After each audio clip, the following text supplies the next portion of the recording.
This conversation is powered by Google Illuminate. Check out illuminate.google.com for more. This discussion delves into Seth Abramson's Proof of Coup, exploring the Pentagon's alleged role in the January 6th insurrection. What's the central argument of this book? Abramson argues that the Pentagon, under Trump's political appointees, deliberately hampered the response to the Capitol attack, potentially aiding the insurrection. He suggests this wasn't negligence, but a calculated move aligned with Trump's coup attempt. Abramson points to Trump's document handling as a potential indicator of his intentions. How does this connect to January 6th? Abramson suggests Trump's habit of destroying and concealing documents, including classified materials, points to a broader pattern of obstructing investigations and concealing potentially incriminating evidence related to January 6th. The book highlights the Flynns, Michael, and Charles. What were their alleged roles? Michael Flynn, a known insurrectionist, advocated for martial law and seizing voting machines. Charles Flynn, his brother and a general at the Pentagon, was inexplicably involved in the delayed National Guard deployment on January 6th. Lt. communications were deleted. Why is this significant? Piatt was a key witness to the events at the Pentagon on January 6th. The deletion of his communications raises suspicions of a cover-up, especially given accusations of him and Charles Flynn lying about their actions that day. The Pentagon's Inspector General, Sean O'Donnell, wrote a report on the Pentagon's January 6th response. What are the concerns about this report? The report is criticized for factual inaccuracies, omissions, and a pro-Trump bias. It downplays the severity of the attack and seems to protect key figures involved in the delayed response. Chris Miller, the acting Secretary of Defense, also comes under scrutiny. What are the issues surrounding his actions? Miller imposed unprecedented restrictions on the D.C. National Guard's deployment, hindering their ability to respond quickly. He also appears to have given conflicting accounts of his actions and communications with Trump. Kash Patel's role seems particularly important. What was his involvement? Patel, a Trump loyalist, was installed at the Pentagon shortly after the election. He was in constant contact with Mark Meadows on January 6th and is accused of downplaying the threat to the Capitol and obstructing investigations. Ezra Cohen-Watnick is another figure highlighted in the book. What was his contribution to the events?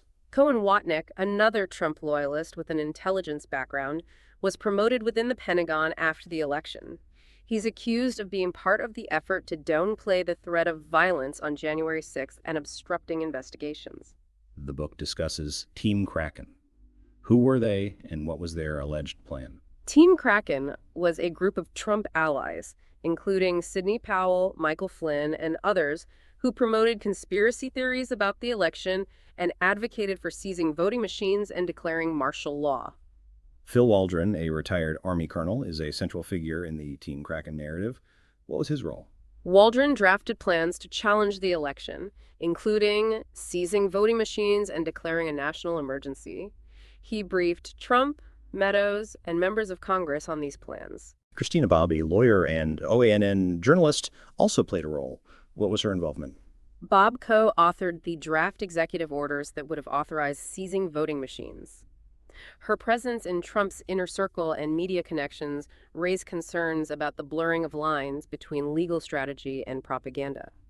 Alex Jones's recent legal troubles revealed he lied under oath about his phone records. How does this relate to the broader discussion of January 6th? Jones's case highlights the willingness of Trump allies to lie and conceal evidence, raising questions about the credibility of other figures who have claimed to have no incriminating information. Joseph Cuffari, the DHS Inspector General, is also under scrutiny.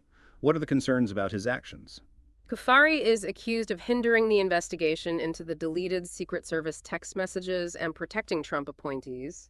His past ethical violations further raise concerns about his impartiality. How does Mark Meadows, Trump's chief of staff, fit into this narrative? Meadows was central to Trump's efforts to overturn the election. He was in constant contact with key figures, including Patel, and is accused of burning documents and using encrypted messaging to avoid scrutiny. Ginni Thomas, wife of Supreme Court Justice Clarence Thomas, is mentioned in the book. What was her alleged involvement?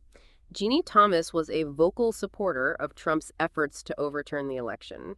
She advocated for extreme measures and pushed for the appointment of loyalists to key positions. The book argues that Trump was more involved in the coup plot than previously known. What evidence does Abramson present?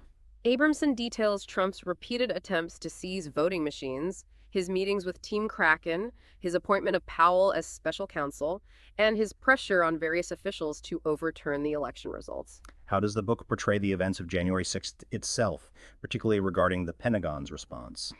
The book argues that the Pentagon deliberately delayed deploying the National Guard, potentially to create a pretext for invoking the Insurrection Act and seizing voting machines. The book also discusses the significance of paper records, given the deletion of electronic communications. What insights do these records offer? Paper records, such as internal Pentagon assessments and White House documents, reveal inconsistencies in official narratives and provide evidence of potential wrongdoing that might have been lost with the deleted electronic communications. What is the overall significance of the alleged coup plot at the Pentagon, according to Abramson? Abramson argues that the Pentagon's actions represent a grave threat to democracy, suggesting that Trump and his allies were willing to use the military to overturn the election and seize power. This has been a very informative discussion on proof of coup. Thank you.